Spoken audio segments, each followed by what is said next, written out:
Dando seguimento ao nosso trabalho, vamos chamar o Dr. Fábio Ulloa Coelho, que nos apresentará a última palestra, Aplicação do Código de Defesa do Consumidor às Relações de Seguro. Dr. Fábio é doutor em Direito, professor e livre-docente de Direito Comercial da Faculdade de Direito da Pontifícia Universidade Católica de São Paulo e de diversos cursos de especialização em Direito.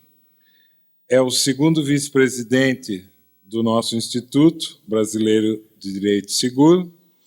Também participa de diversas outras associações jurídicas, tanto no Brasil como no exterior.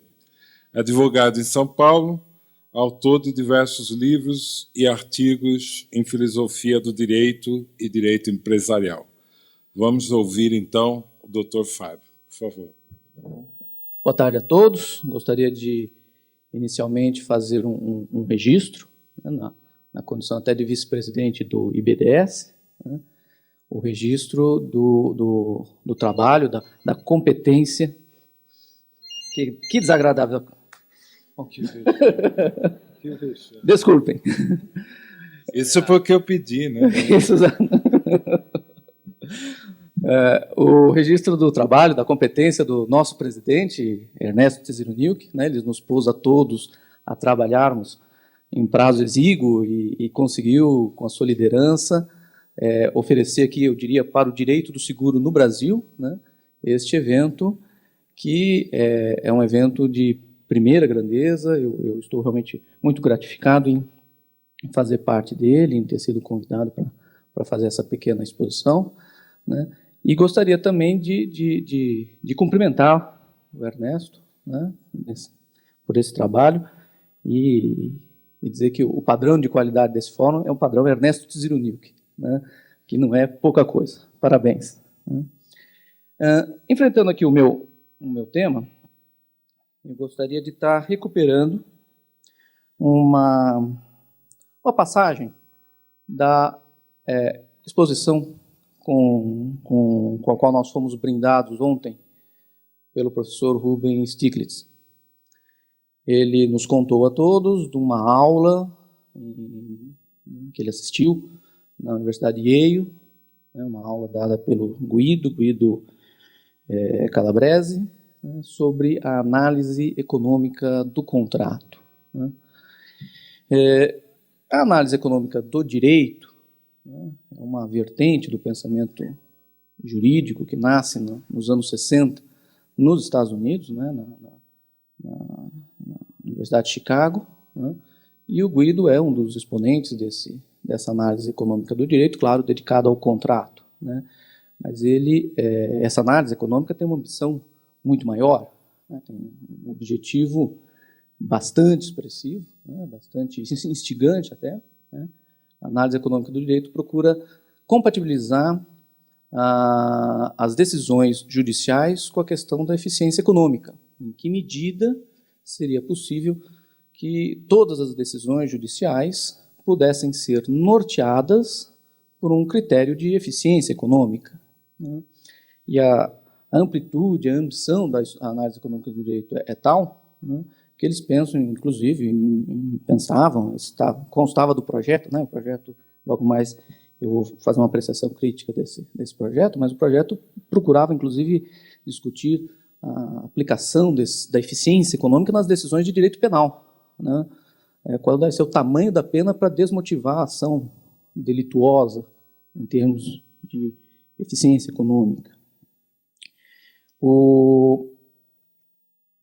E dentro, então, dessa corrente da análise econômica do direito, né, que nasce com um artigo de Ronald Coase sobre o custo social, né, e que tem repercutido mais entre os economistas do que entre os advogados, né, tem repercutido mais nos países de direito de tradição anglo-saxônica, né, e não nos países de tradição românica, né, e que repercute mais em algumas áreas do direito, como o direito da concorrência, o direito da proteção da livre estrutura, da estrutura de livre competição, né, no mercado, né?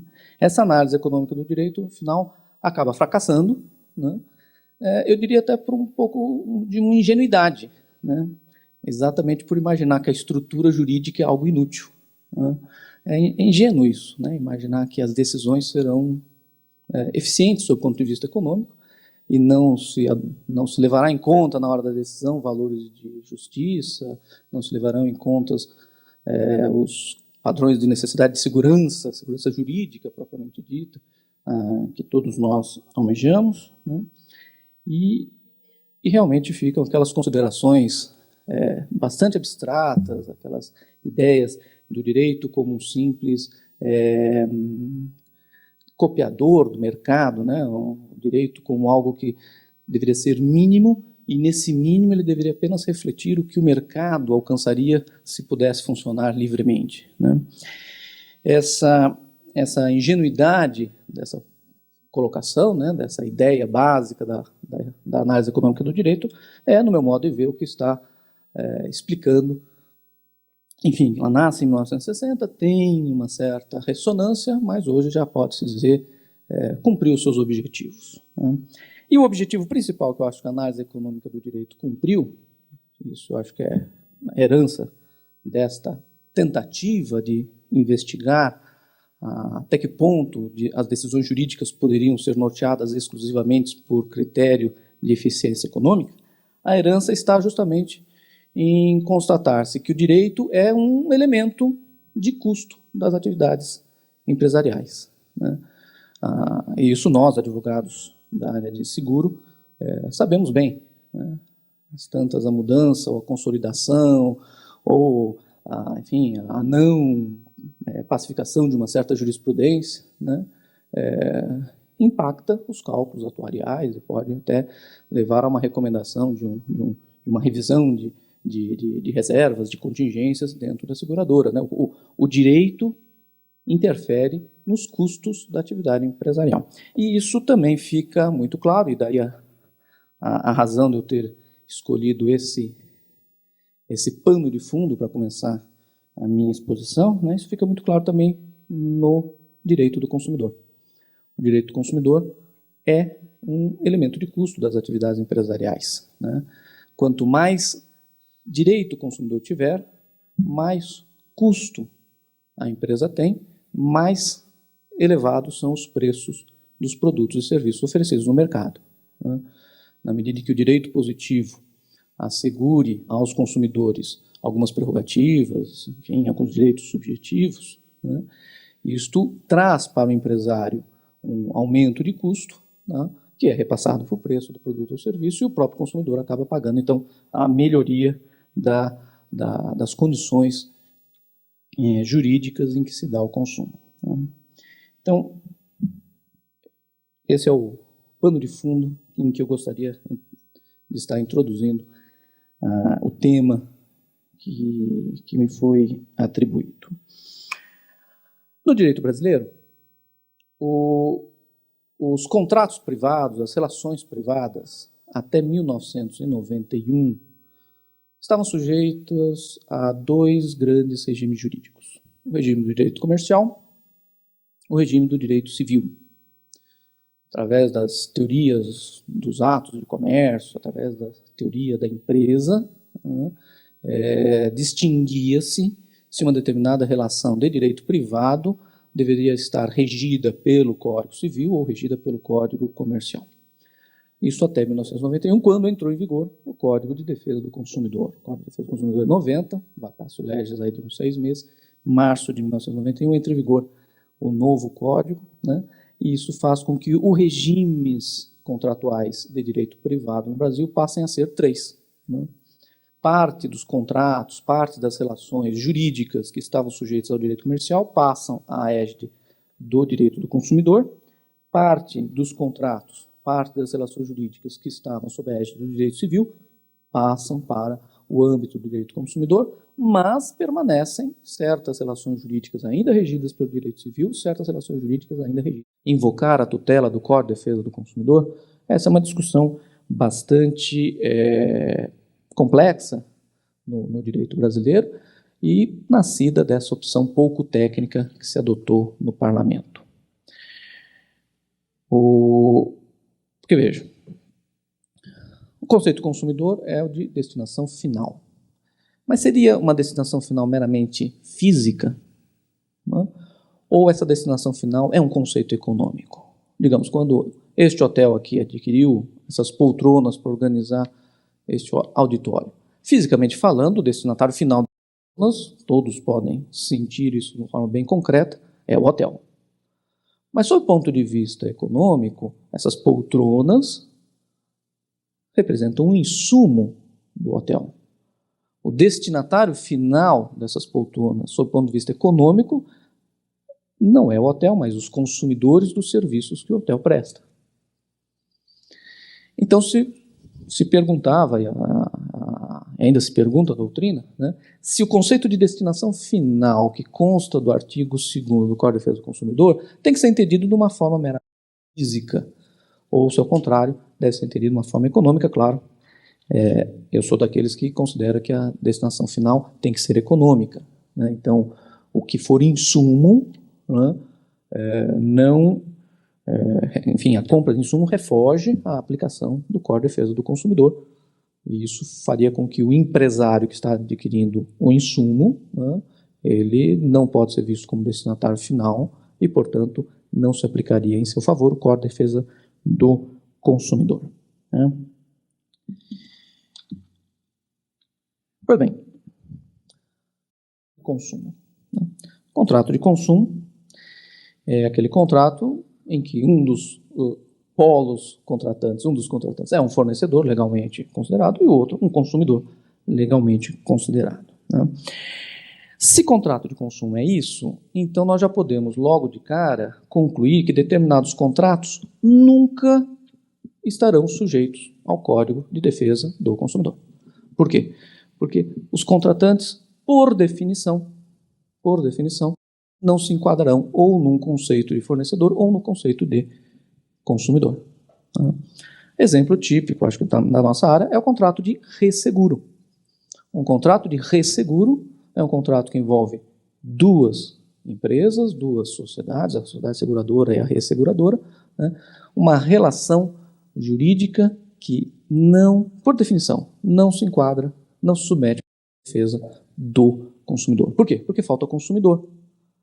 Falta alguém que se enquadre na figura do destinatário final econômico daquele serviço que é adquirido.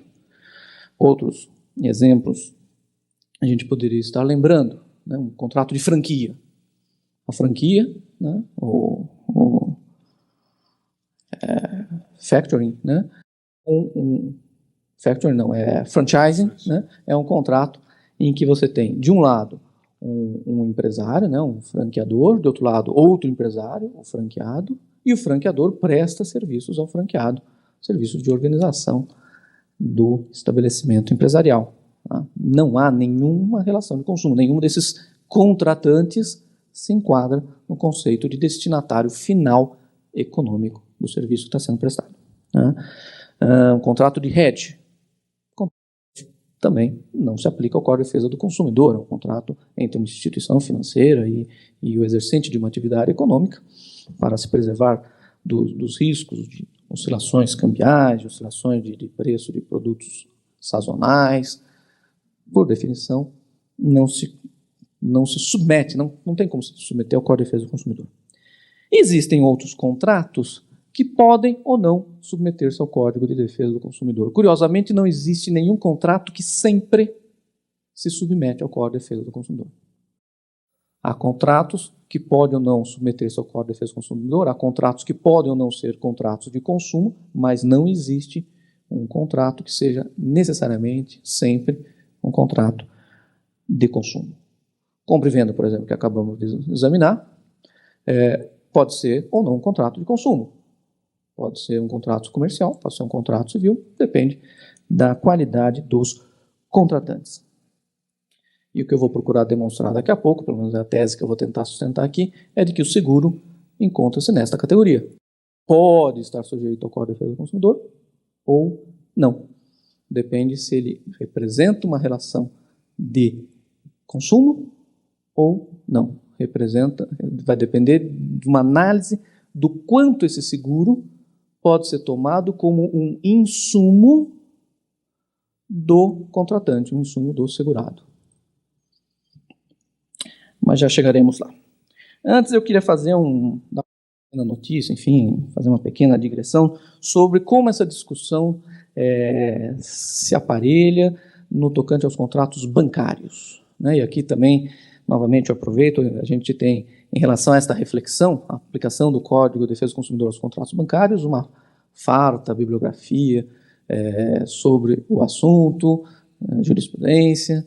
Agora, quando a gente se depara, né, eu fui atrás dessa pesquisa, quem já se cuidou de refletir sobre o mesmo assunto em relação aos contratos de seguro, não encontrei, pode ser que a minha pesquisa tenha sido parcial, mas não há nos mesmos repositórios de doutrina e pareceres, enfim, em que encontramos muitas elaborações sobre a aplicação do Código de Defesa do Consumidor aos contratos bancários, nesses repositórios não encontrei nenhuma elaboração sobre a aplicação do Código de Defesa do Consumidor aos contratos seguros. E, mais uma vez, então, isso serve como um desafio para o IBDS e para todos nós que estamos preocupados com esta necessidade de implementar o estudo dos direitos seguros no Brasil.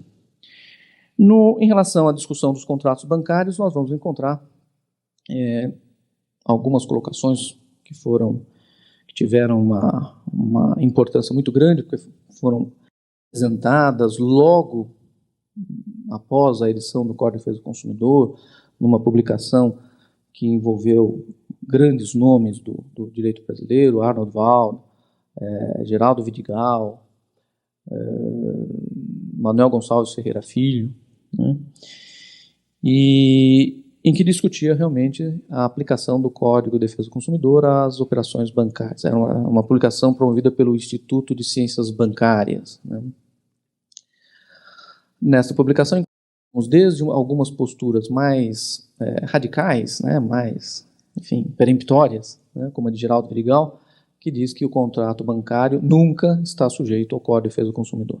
Mas encontramos também algumas posições bastante interessantes, consistentes, com as quais eu acho que devemos concordar, como que é expressada, por exemplo, por Arnold Wald, né, no sentido de que é necessário distinguir entre os contratos bancários aqueles que são contratos bancários para o consumidor, o destinatário final do serviço bancário, e aqueles que são contratos bancários que representam para o contratante, né, representam para o cliente um insumo, né? Então, distinguir, por exemplo, um depósito, um contrato de depósito bancário, né, daquele cliente que é obrigado a abrir a conta para ali receber o seu salário, claro que é um consumidor, né, um financiamento para aquisição da casa própria, né, é um consumidor, e distinguir do outro lado o financiamento para atividades agrícolas, financiamento para atividades rurais, o vendor, o hedge e todas as operações que são típicas de atividades empresariais, né, típicas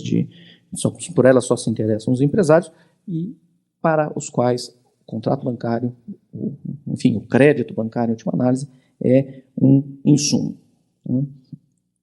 Como é que seria isso em relação ao contrato de seguro, né? Se eu vou fazer um seguro-saúde meu, não tenho a menor dúvida em responder que essa é uma relação de consumo, sou o destinatário final da prestação prometida pela seguradora, no caso da ocorrência do evento, né?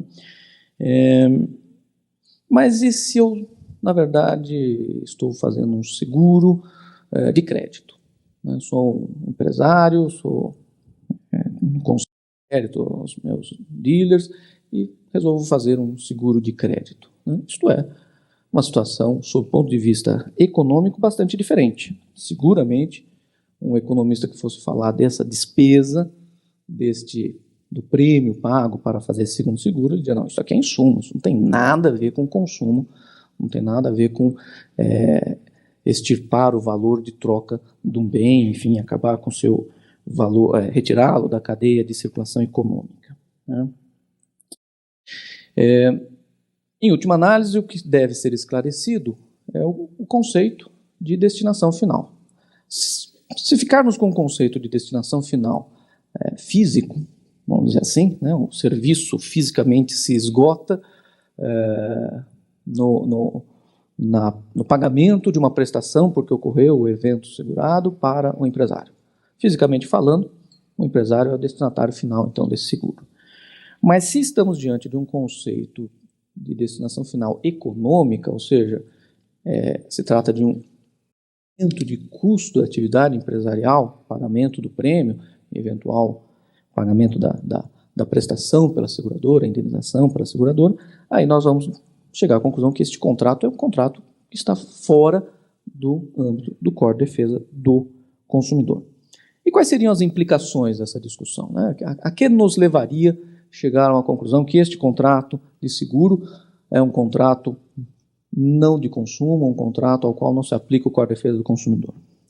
Eu acho que dá para visualizarmos essas implicações recuperando 3 características do contrato de consumo, que foram, aliás, objeto de grandes discussões aqui nesse fórum, tanto ontem como na manhã de hoje, né?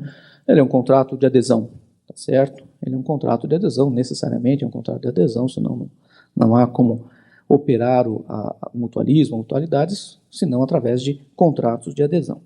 Agora, quando se trata de um seguro não sujeito ao Código de Defesa do Consumidor, ou seja, um seguro em que o contratante, o segurado, ele é um empresário e o objeto é proteger, né, o risco que ele quer, contra o qual ele quer se assegurar, é um insumo da sua atividade empresarial,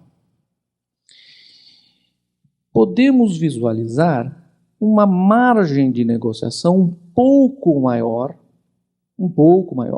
do que a margem de negociação nenhuma que tem o contrato de seguro sujeito ao Código de Defesa do Consumidor. Dependendo do parceiro que vai sentar com a seguradora, pode-se negociar plenamente uma parte do prêmio, né, a parte lá do carregamento do prêmio. Isso é possível de se chegar a um... né, dependendo, claro, de condições muito específicas do quanto é importante para a seguradora ter esse outro contratante como seu parceiro. A questão da solenidade, né? É um contrato solene, é um contrato formal, né? Se nós formos ao artigo 48 do Código de Defesa do Consumidor, lá nós vamos encontrar uma regra que diz que qualquer documento escrito prova a existência do contrato de consumo.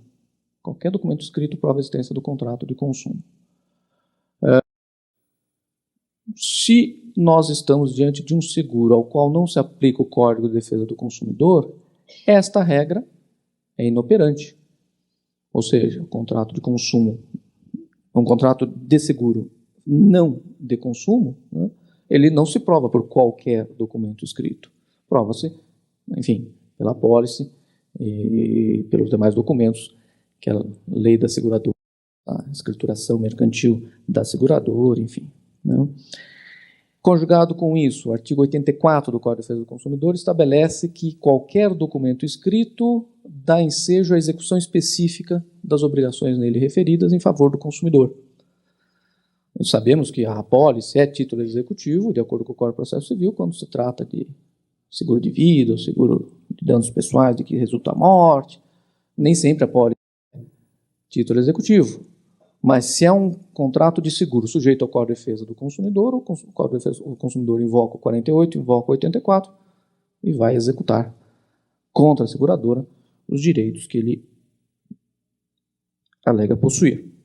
E, por fim, a questão da alha, né? O contrato seguro é um contrato aleatório. Essa é uma discussão também bastante grande, mas digamos que, sendo ou não aleatório, se o contrato seguro está sujeito ao Código de Defesa do Consumidor, a seguradora tem um dever de prestar informações muito maior do que se o contrato não estiver sujeito ao Código de Defesa do Consumidor.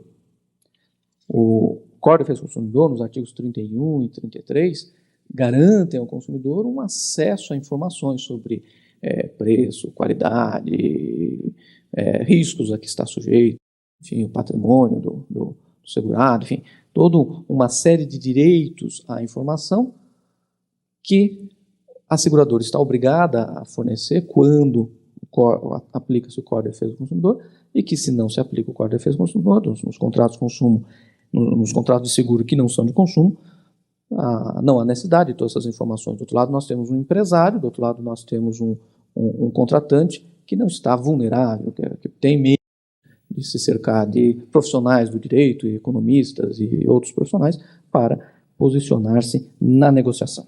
Né? E eu gostaria de encerrar aqui, retomando um pouco o título aqui da exposição que me foi dada, porque não é a aplicação do Código de Defesa do Consumidor ao contrato de seguro. Né? Isso foi uma coisa que me chamou a atenção quando recebi a comunicação aqui do meu tema, é as relações de seguro. Né? Convenhamos, é um conceito um pouco mais amplo que simplesmente o contrato de consumo de seguro. E aí eu comecei a pensar o que seriam essas relações de seguro. Né? E ocorreu-me logo uma situação, o beneficiário de um seguro de vida, né, nas suas relações com a seguradora. Realmente ele não é o contratante, né, não há um contrato de seguro, mas existe uma relação de seguro. Né? Para mim, me parece muito claro que não há dúvida sobre a aplicação do Código de Defesa do Consumidor nesta relação. Né? Uma outra relação de seguro que me ocorre, a relação entre o corretor e o segurado. Né? Não há um contrato, existe toda uma discussão sobre qual é o papel do corretor. Né? O corretor presta serviços para a seguradora, o corretor presta serviços para o segurado, ou o corretor tem uma independência na sua atividade, ele não é prestador de serviço nem para um lado nem para o outro. Né? Se a gente chega à conclusão que o corretor presta serviços ao segurado, não há a menor dúvida, ele explora uma atividade, o segurado adquiriu esses serviços, é uma relação de consumo. Se chegamos à conclusão de que o corretor age de forma independente, também aplica-se o Código de Defesa do Consumidor na relação entre o corretor e o segurado. Agora, se o entendimento for de que o corretor presta serviços para a seguradora, na verdade, né, a relação entre o corretor e o segurado vai variar de acordo com a natureza da relação entre a seguradora e o segurado. Se o contrato de seguro é um contrato sujeito ao Código de Defesa do Consumidor, esse corretor aparece como quem age em nome da seguradora, a relação com o segurado é uma relação de consumo. Agora, se o contrato de consumo não está sujeito ao Código de Defesa do Consumidor, a relação entre o corretor e o segurado não seria também sujeita ao Código de Defesa do Consumidor. Né? Outra relação de seguro que valeria a pena a gente estar mencionando aqui estaria entre o estipulante e os segurados. Né? Entre os segurados existe uma relação de consumo ou não?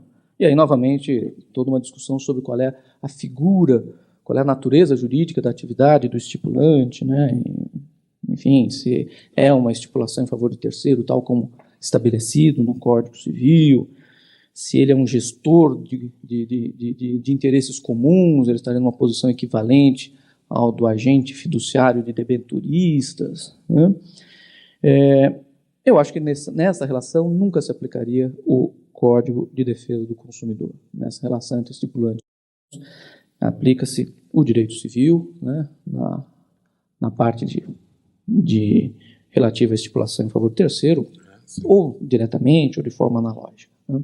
Essas são as considerações que eu trouxe aqui a respeito desse tema e que acho que podem servir aí de ponto de partida aí para uma reflexão maior, mais aprofundada e em vista a algumas conclusões mais seguras aí sobre esse tema. Pela atenção, muito obrigado.